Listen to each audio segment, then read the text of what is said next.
not going to make you answer unless you want to shout something out. But just, what does that mean to you? Do you kind of go, whoop, you're not practicing enough?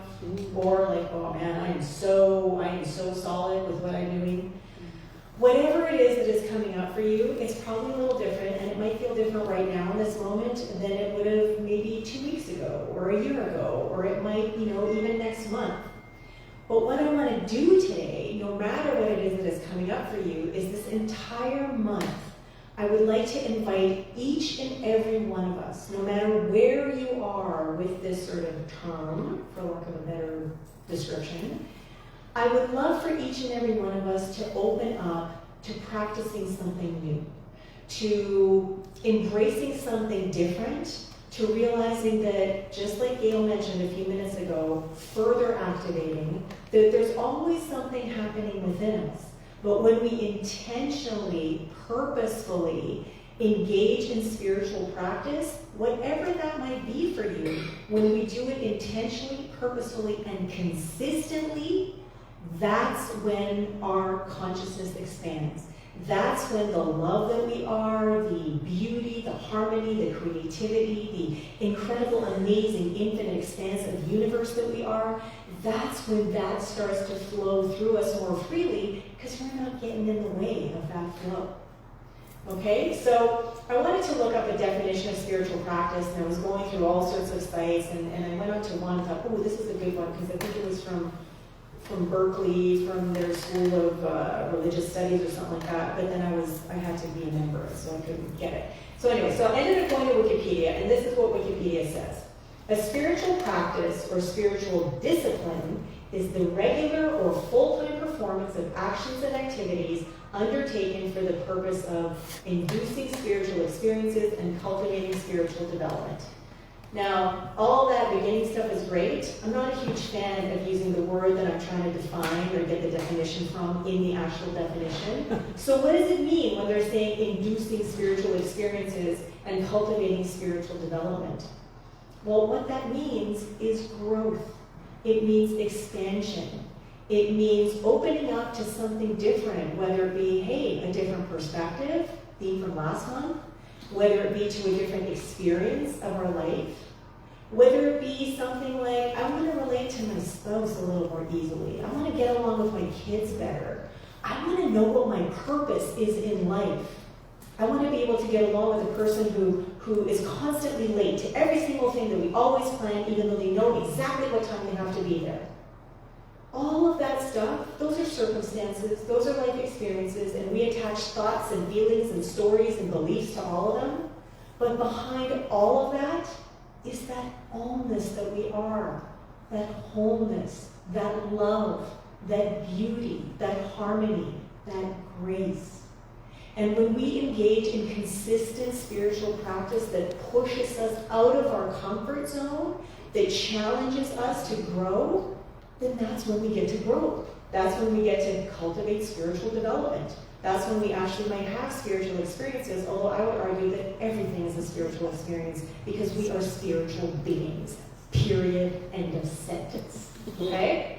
So, when I was thinking about this month and how I wanted to, this is like the most planned I've been so far in the last 10 months. I was thinking I have 4 Sundays and I have 2 Wednesdays where I get to talk about and maybe even inspire all of us to engage in more spiritual practice. And so I thought I'm going to come up with 6. I'm going to come up with 6 spiritual practices and just talk about those. And you know what? I did that last night, and then I looked this morning and I'm like, ooh, I could put this in there. So this just goes to show how every single moment is a brand new moment, for something to focus on, for us to heal, to expand, to connect, to grow. But I'm going to go with the 6 that came up yesterday.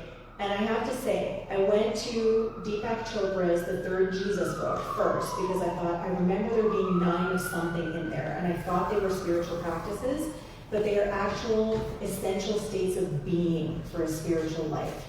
So you could argue that they're spiritual practices, but to me it was more of a state of being, which is not something that was concrete enough for me. And I wanted something that was more concrete. So these are the ones that I came up with.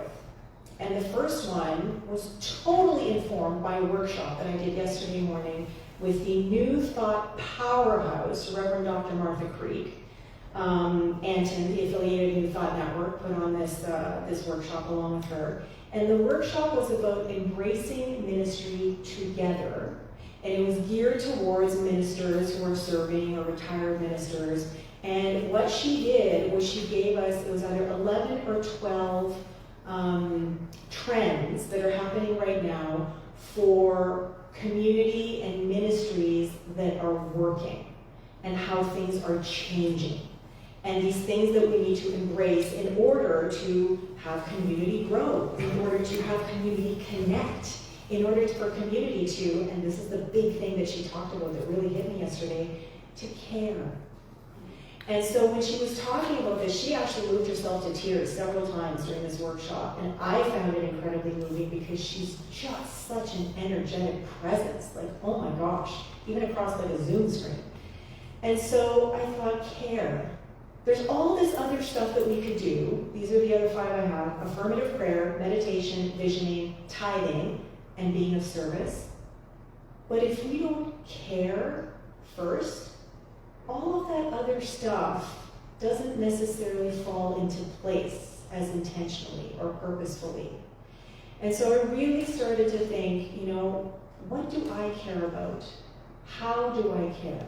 How do I show people, my community, the people that I work with, our cat, my family, our friends, people that I meet, for the first time? How do I express that I care? And so it's not just about, giving a crap. It's about expressing kindness. It's about expressing compassion and love of self, others, and our world. How do we all do that? And sometimes I know I fall short. There are many times that I fall short. And because of my spiritual practices, because of, now it's been like 8 years of intensive, this is the path I'm on and this is what I'm focusing, and there are things that I haven't practiced every single day, the gap between, oh my God, this is how I'm feeling, I'm spiraling, I'm acting like a total jerk, to, wait a minute, this is who and what I am, and this is who and what the person in front of me is, that gap is much smaller, and it's a much quicker turnaround than it used to be. Because of the spiritual practice, because of the consistency, because of the commitment.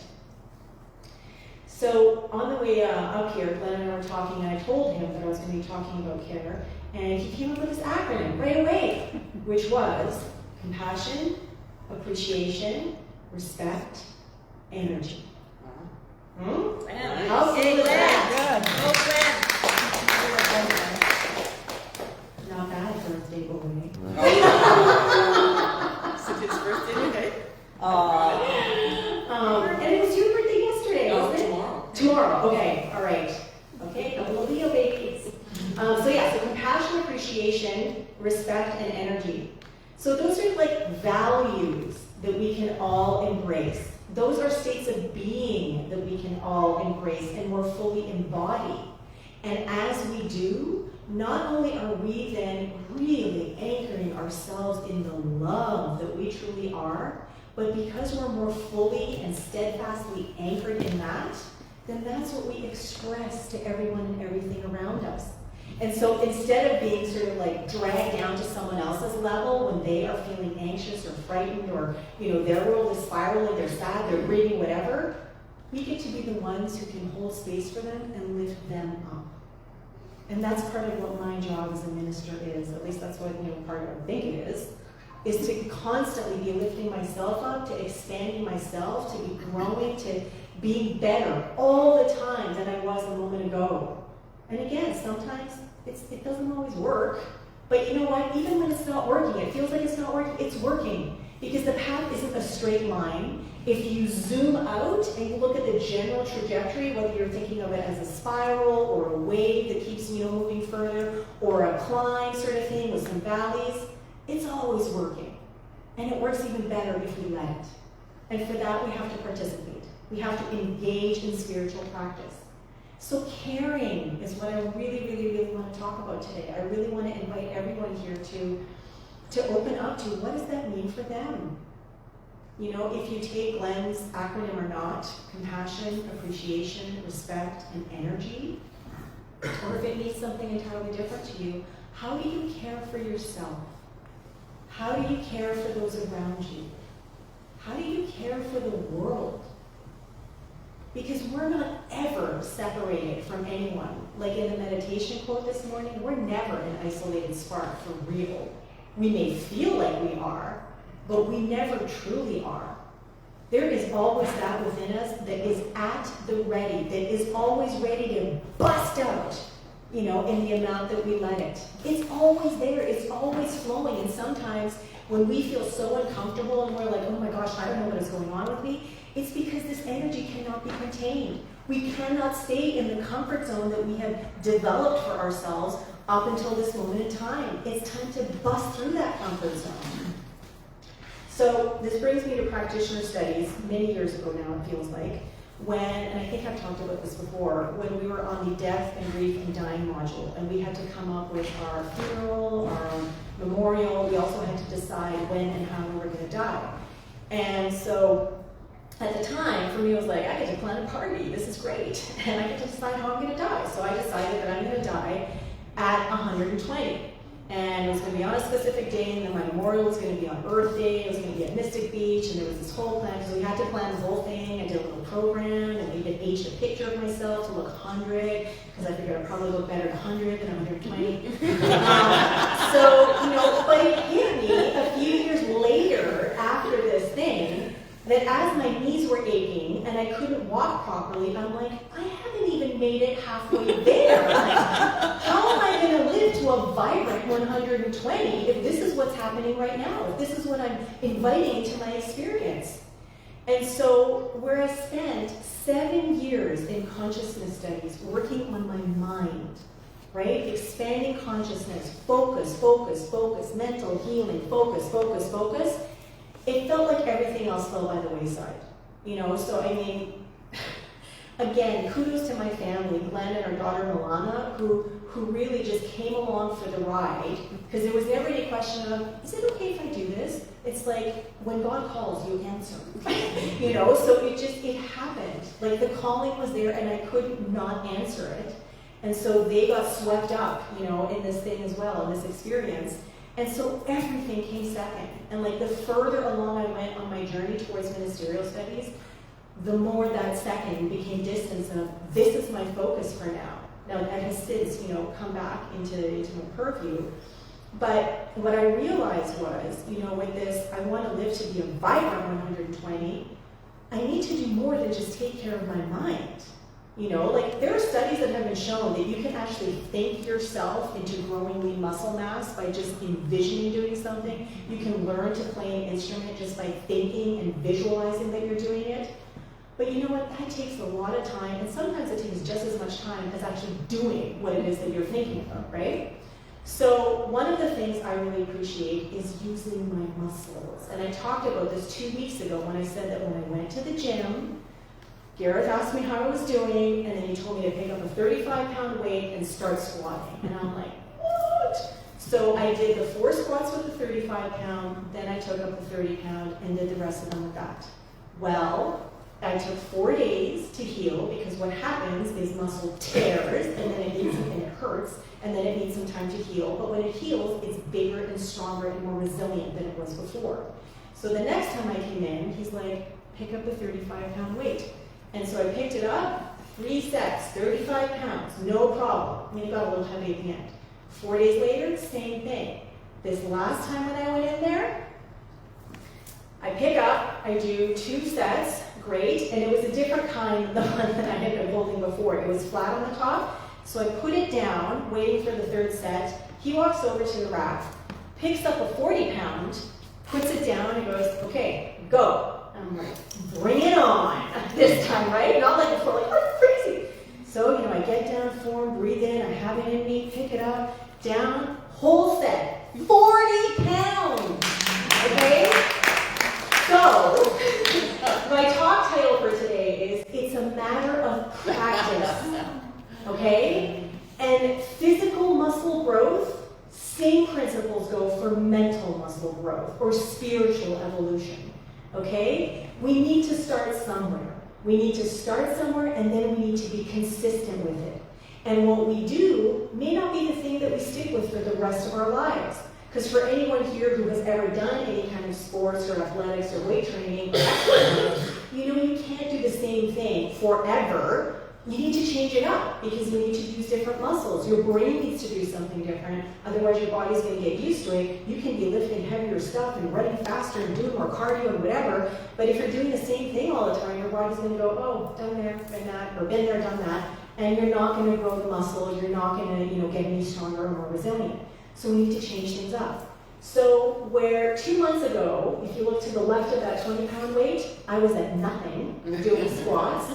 Then 2 months later, totally skipped over the 20 and went right to the 35, the one second from the right, but then had to go to the 30 just for a couple of days. And then 2 or 3 days ago, 40 pounds. Like, what's 40 pounds?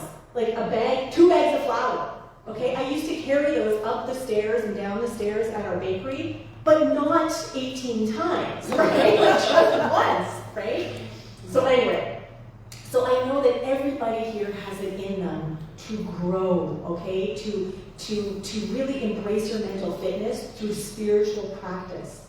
Because even though we can attend to our bodies, we can eat right, we can exercise, we can do all the right things, it all does begin in the mind. All of it. The mind connected with the heart, because feeling and faith is so integral to expanding our consciousness, to demonstrate the truth of who we are. Sometimes people like to say manifesting, but it's really demonstrating who we are, because we are that all the time. Just sometimes we show up as more of that, right? And we're the ones who get to decide. So back to the quote from the meditation. When one separates himself from the divine fire, he becomes an isolated spark. We are strong only when united with life. As soon as our consciousness is detached from spiritual wholeness, we can no longer draw from that inexhaustible reservoir of eternal existence, so we become exhausted. There is nothing left to fall back on. This is why we get sick. This is why we feel tired. This is why we feel, and I'm not minimalizing or trivializing any mental disorder or any diagnosed illness here, because all of that requires attention. But when we feel any dis-ease anywhere in our life, it is because we have forgotten who we are. And in order to remember who we are more frequently, more easily, more consistently, it means we need to practice, practice, practice. And so the thing I'm going to invite everybody to do for this week is really open up to what caring means. Caring for yourself, caring for others in your life, caring for our world. What are you doing on a regular basis to express that care? And then next week, maybe during the share, you'll go, hey, I came up with something new. Okay? So one more quote. In order to grow, we must care. In caring about ourselves, our community, and our world, we must be willing to let go of the life we are living now so that we can stretch, pull, push, kick, claw, and scream our way into the next bigger, more meaningful, more loving, and resilient expression of what we truly are and who we are fully capable of becoming. Thank you, and so